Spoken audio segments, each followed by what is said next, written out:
मित्रांनो, व्हिडिओच्या मागील भागात वेदानंतर ज्या धर्मग्रंथांना मान्यता आहे ते धर्मग्रंथ म्हणजे ब्राह्मणे. वेद आणि ब्राह्मणे दोन्ही पवित्र ग्रंथ मानले जातात. वास्तवात ब्राह्मणे हे वेदाचेच अंग आहेत. दोन्हीही परस्पर संबंधित आहेत. यांना संयुक्तपणे श्रुती म्हणून संबोधिले जाते. ब्राह्मण्य दर्शनाचे 4 सिद्धांत आहेत. या 4 सिद्धांतावरच हे दर्शन आधारित आहे. प्रथम सिद्धांत असा की वेद केवळ पवित्रच नाही तर ते पूर्णपणे निर्दोष आहेत. त्यांच्या बाबत कोणतीही शंका घेतली जाऊ शकत नाही. मित्रांनो, आपण मागील व्हिडिओमध्ये इथपर्यंत पठण केले होते. आपण पठण करीत आहोत बुद्ध आणि त्यांचा धम्म या ग्रंथाचे, जे लिहिलेले आहे परमपूज्य डॉक्टर बाबासाहेब आंबेडकर यांनी. तर सुरू करूया पुढील वाचनाला.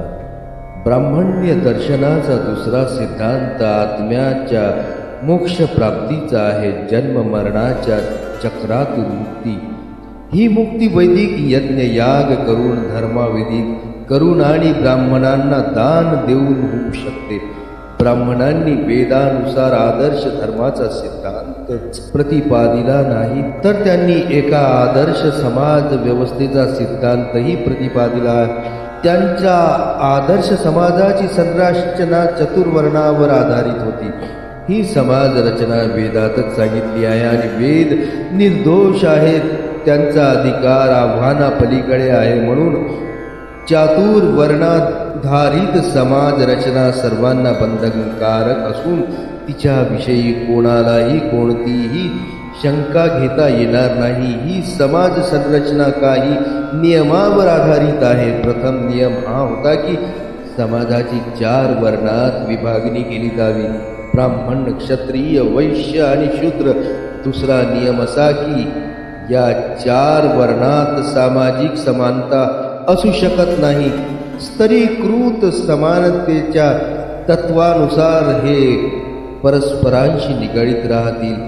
ब्राह्मण सर्वश्रेष्ठ, क्षत्रिय ब्राह्मणापेक्षा कनिष्ठ पण वैश्यांपेक्षा श्रेष्ठ, वैश्य क्षत्रियांपेक्षा कनिष्ठ पण शूद्रांपेक्षा श्रेष्ठ आणि शूद्र सर्वात कनिष्ठ. अधिकार आणि सवलती संबंधात हे 4ही वर्ण समान असणार नाही. स्तरीकृत समानतेच्या नियमानुसार अधिकार आणि सवलतीचे नियमन होईल. ब्राह्मणांना त्यांना हवे असलेले सर्व अधिकार व सवलती प्राप्त होत्या. क्षत्रियाला मात्र ब्राह्मणाचे अधिकार व सवलती उपलब्ध नव्हत्या. क्षत्रियांना वैश्याच्या तुलनेत अधिक अधिकार व सवलती उपलब्ध होत्या.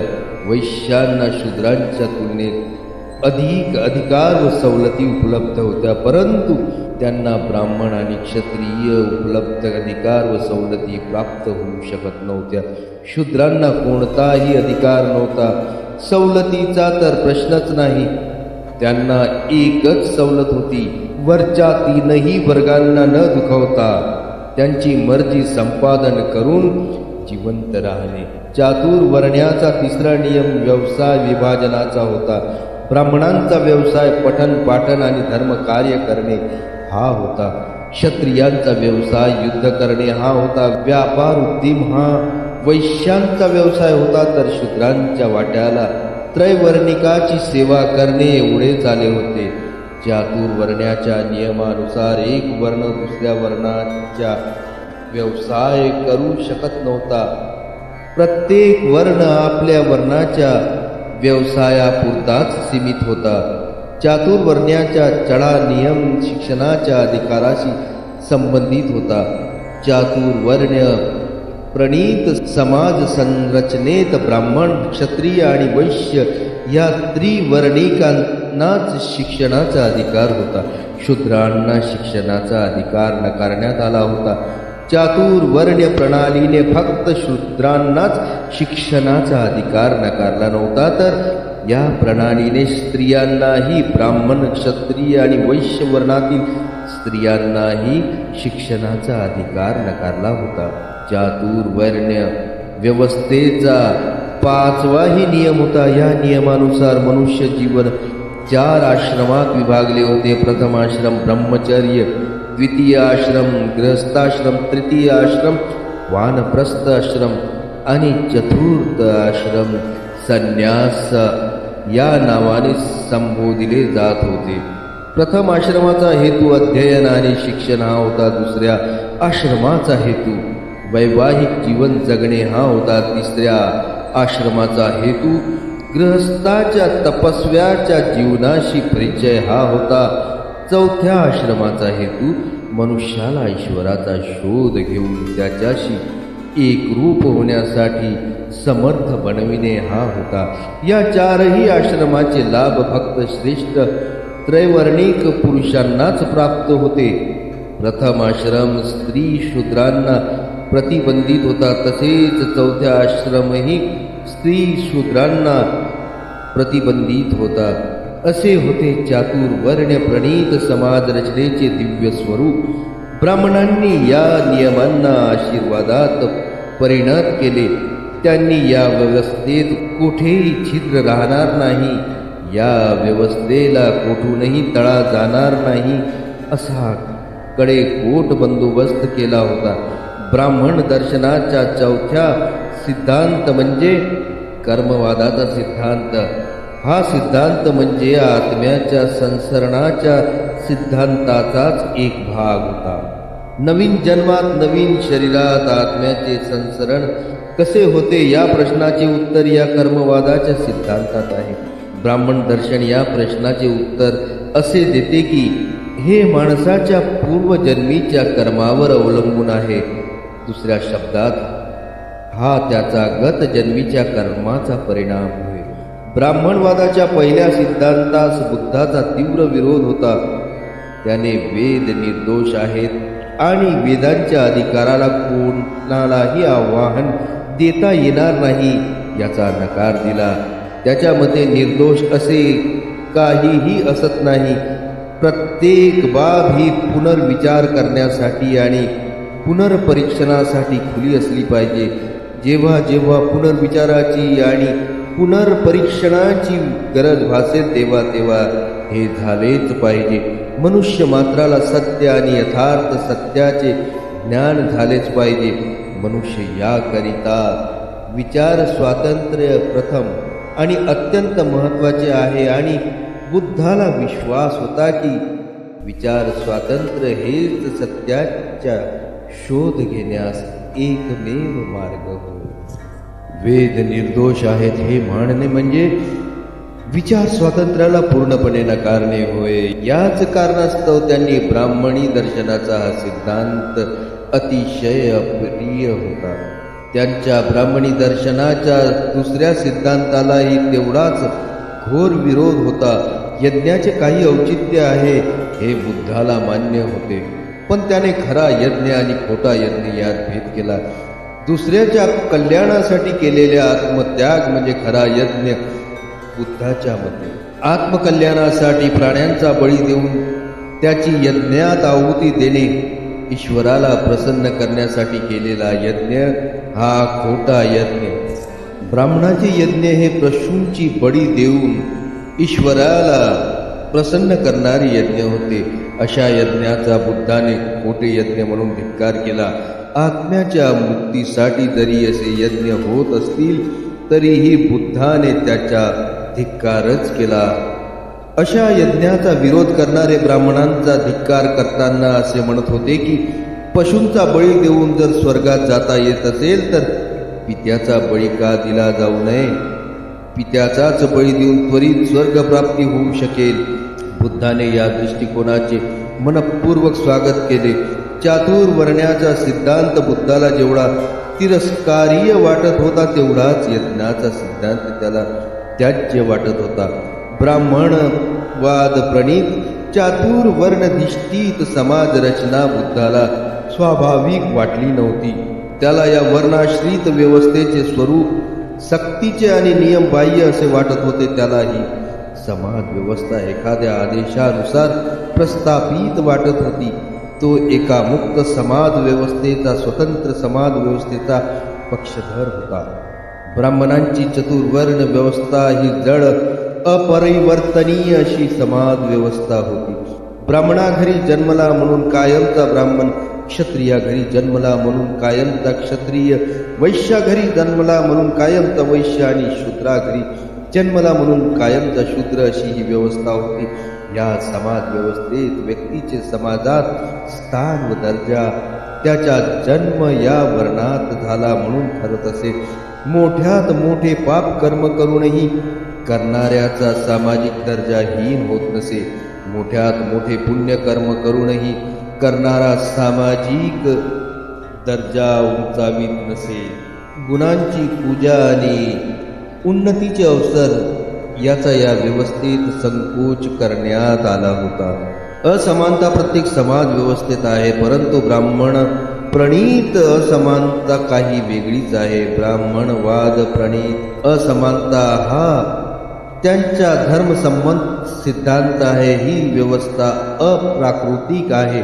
या व्यवस्थेचा क्रमागत विकास झाला नव्हता. ब्राह्मणवादाचा समतेच्या तत्वावर विश्वासच नव्हता. वास्तव हे आहे की ब्राह्मणवादाने समतेच्या तत्वाचा विरोधच केला. ब्राह्मणवाद केवळ असमानतेने संतुष्ट नव्हता, तर ब्राह्मणवादात स्तरीकृत असमानतेचा पुरस्कार करण्यात आला होता. अशी स्तरीकृत असमानता बुद्धाच्या मते समाजात सामंजस्य तर प्रस्थापित करू शकत नाही, पण अशा व्यवस्थेत आपल्यापेक्षा श्रेष्ठांप्रती द्वेष आणि कनिष्ठांप्रती घृणा या भावना मात्र सतत अस्तित्वात असतात आणि याच भावना निरंतर संघर्षाला कारण ठरतात. चारही वर्णाचे व्यवसाय निश्चित आणि पूर्वनिर्धारित होते. या व्यवस्थेत व्यवसाय स्वातंत्र्याला, व्यवसायाच्या निवडीला कोणताही वाव नव्हता. हे व्यवसाय कौशल्याच्या आधारावर निर्धारित नव्हती, तर जन्मापासून निर्धारित होती. चातुर्वर्ण्य व्यवस्थेचे काळजीपूर्वक परिशीलन केल्यानंतर बुद्ध या निर्णयाप्रत पोहोचले की ब्राह्मणवादी समाज व्यवस्थेचे दार्शनिक आधार कदाचित स्वयंप्रेरित नसतीलही, परंतु ते चुकीचे मात्र निश्चित आहेत. बुद्धाला हे स्पष्टपणे जाणवले की ही व्यवस्था सर्वांच्या हिताची नाही. या व्यवस्थेत सर्वांचे कल्याण होणे शक्य नाही. सर्वार्थाने ही व्यवस्था अशा करिता संरचित केली आहे की बहुजनांनी काही मोजक्या लोकांच्या हितासाठीच राबावे. या व्यवस्थेने बहुजनांना स्वयंघोषित श्रेष्ठ वर्णाच्या सेवेला बांधून टाकले. ही व्यवस्था दुर्बलांच्या शोषणासाठी, त्यांना दडपून टाकण्यासाठी व त्यांना कायमचे दास बनवण्यासाठी हेतुपूर्वक विकसित करण्यात आली होती. बुद्धाच्या मते ब्राह्मणांनी प्रतिपादलेला कर्म सिद्धांत हा विद्रोहाच्या भावनेचा समूळ नाश करण्याच्या हेतूने रचिलेला सिद्धांत होता. माणूस स्वतःच्या दुःखाकरिता स्वतःच जबाबदार आहे, अन्य कोणीही नाही. विद्रोहाने दुःखाच्या स्थितीत परिवर्तन होऊ शकत नाही, कारण या जन्मी त्याच्या वाटेला आलेले दुःख हे त्याच्या पूर्वजन्मीच्या कर्माचा परिणाम आहे, असा हा कर्मसिद्धांत होता. ब्राह्मणवादाने स्त्री आणि शूद्र या दोन वर्गातील मानवतेची भावनाच खच्ची केली. व्यवस्थेविरुद्ध विद्रोहाची त्याची शक्तीच या व्यवस्थेने नष्ट केली. स्त्री शूद्रांना शिक्षणाचा, ज्ञानाचा अधिकार नकारण्यात आला होता. त्यांच्यावर बळजबरीने लादलेल्या या ज्ञानाचा दुष्परिणाम असा झाला की आपल्या या दुरावस्थेला कोण जबाबदार आहे हे त्यांना कळतच नव्हते. ब्राह्मणवादाने त्यांचा जीवन रस शोषून घेतला आहे याची त्यांना जाणीवच नव्हती. अज्ञानापोटी ब्राह्मणवादाच्या विरुद्ध विद्रोह करण्याऐवजी हे वर्ग ब्राह्मणांचे पाईक आणि पुरस्कर्ते होते. शस्त्रधारण हे मनुष्य मात्राला उपलब्ध असलेले स्वातंत्र्य प्राप्तीचे अंतिम साधन होय, पण शूद्रांना शस्त्रधारणेचा अधिकारही नकारण्यात आला होता. ब्राह्मणवादाच्या चोखडाखाली बिचारे शूद्र हे स्वार्थी ब्राह्मण, शस्त्र संपन्न क्रूर क्षत्रिय आणि धनधान्य संपन्न वैश्य यांच्या कट कारस्थानाचे बळी ठरले. या व्यवस्थेत सुधारणा शक्य होतील काय? बुद्धाला याची जाणीव होती की ही व्यवस्था ईश्वर प्रणीत व्यवस्था मानली जाते, त्यामुळे या व्यवस्थेत परिवर्तन शक्य नाही. ही केवळ समाप्तच केली जाऊ शकते.